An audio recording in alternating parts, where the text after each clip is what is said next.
Je m'appelle Laureline Koons, je suis comédienne, auteure. J'ai été championne de France de slam en 2007, c'est un peu comme Meilleure Baguette 82. J'ai fait plein de spectacles seule en scène. Je fais plus vraiment du slam, ça mélange un petit peu différents styles. Et je fais plein d'actions sociales aussi, notamment dans le 14e arrondissement. Peux-tu nous parler justement de ces actions sociales dans le 14e ?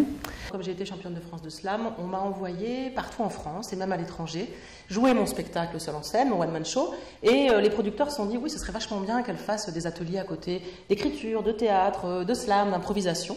Donc au fur et à mesure, j'ai développé un savoir-faire là-dessus. Et dans le 14e, à un moment, on m'a demandé de faire ça. Et donc en 2011, j'ai dû créer une association théâtrale pour pouvoir proposer mes services et puis les facturer et pouvoir travailler. Et j'ai commencé avec des ateliers autour du slam, j'ai travaillé avec l'humour, j'ai été marraine du festival Start 14 dans le 14e au Théâtre 14, où j'ai joué un nouveau spectacle devant tout Paris, tous les producteurs et tous les jeunes de la cité, c'était vraiment incroyable. Et après, j'ai développé des actions comme Éclat de rire, qui sont des vidéos YouTube humoristiques. On accompagne des jeunes de l'écriture jusqu'à la réalisation. C'est eux qui écrivent, c'est eux qui nous aident à réaliser. On fait ça avec un réalisateur, Grégoire de Castelbajac.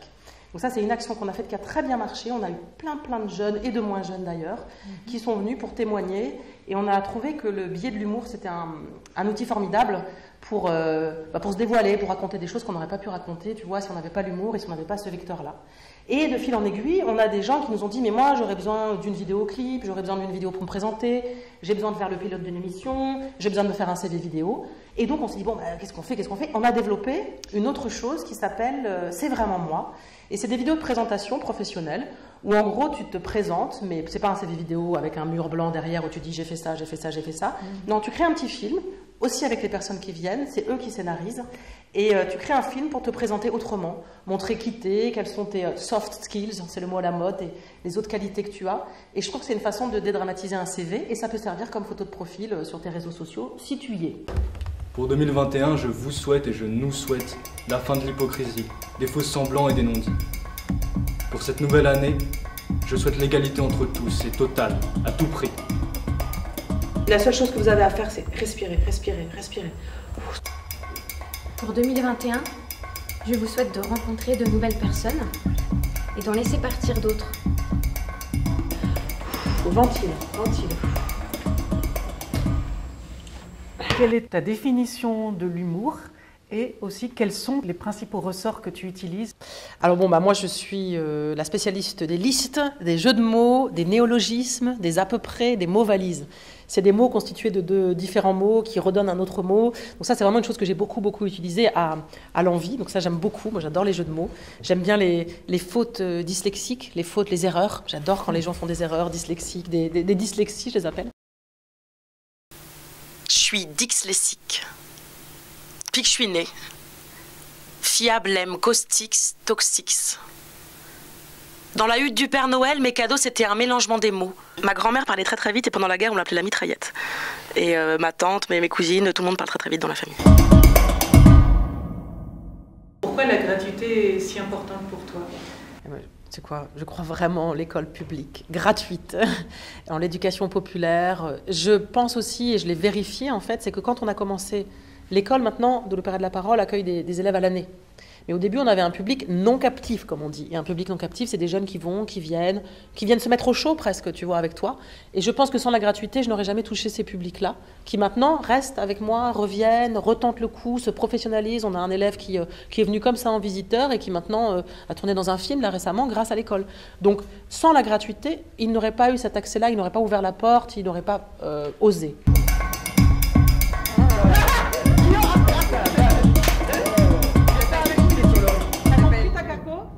Les jeunes ont souvent tendance à avaler leurs mots. Quels conseils tu leur donnes? Être précis sur leurs pensées. Après, quand ils parlent entre eux, ils peuvent très bien avaler leurs mots. S'ils veulent être compris, entendus, il faut qu'ils soient très précis aussi. C'est la deuxième chose peut-être pour se faire comprendre, c'est savoir ce qu'on veut dire, à qui on le dit, à qui on s'adresse aussi, dans quel contexte on est. Le contexte change les choses. Si je parle à mon pote ou si je parle à mon directeur d'école ou si je parle à je ne sais pas qui, ça change le contexte. Donc moi, ce que je leur explique plutôt, c'est que c'est de maîtriser les différents niveaux de langage. Et moi, j'adore la langue et toutes les langues. J'adore la langue de la rue, la langue institutionnelle que je découvre avec les acronymes qui est merveilleuse, la langue de l'amitié, Il y a plein de niveaux de langage différents. Et selon à qui on s'adresse, en fait, on peut se servir d'un autre niveau de langage. Après, moi, je tolère les fautes. Je ne trouve pas que ce soit grave. Je trouve que ce sont des inventions poétiques. Mais effectivement, à l'école, il faut répondre à certains critères. Et pour l'articulation, la façon... la meilleure pour articuler, c'est de parler très vite, en fait.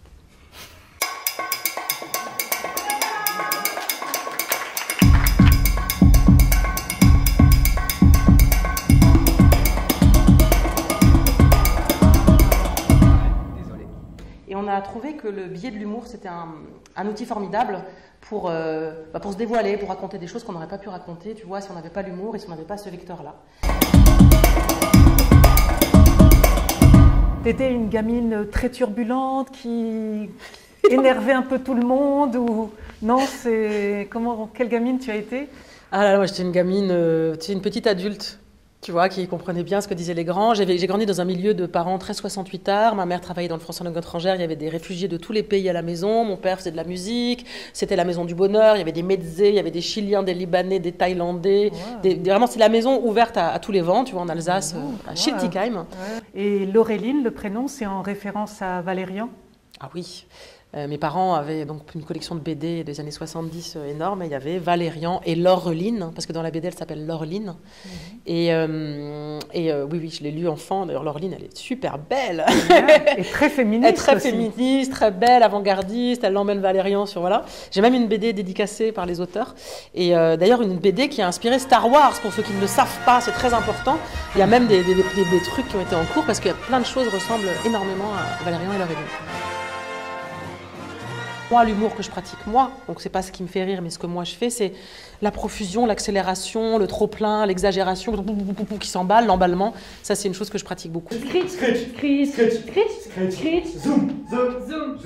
Laureline, tu es beaucoup dans l'énergie, dans l'action. Est-ce que ça t'arrive de contempler un lac pendant une demi-heure? Si on me force, ouais. Non, mais oui, j'aime bien la nature. J'ai une appétence pour les dangers. Non, pas vraiment. Après, les endroits où je peux entrer en semi-méditation, c'est la lecture. Avant de dormir, c'est un endroit où je rêve beaucoup. Tu vois, dans lequel... Après, si tu m'emmènes dans la nature, il va me falloir du temps. Tu vois, ah, c'est beau. Oh, j'aime. Alors voilà, et ben après, ça vient. Mais il faut un peu de temps.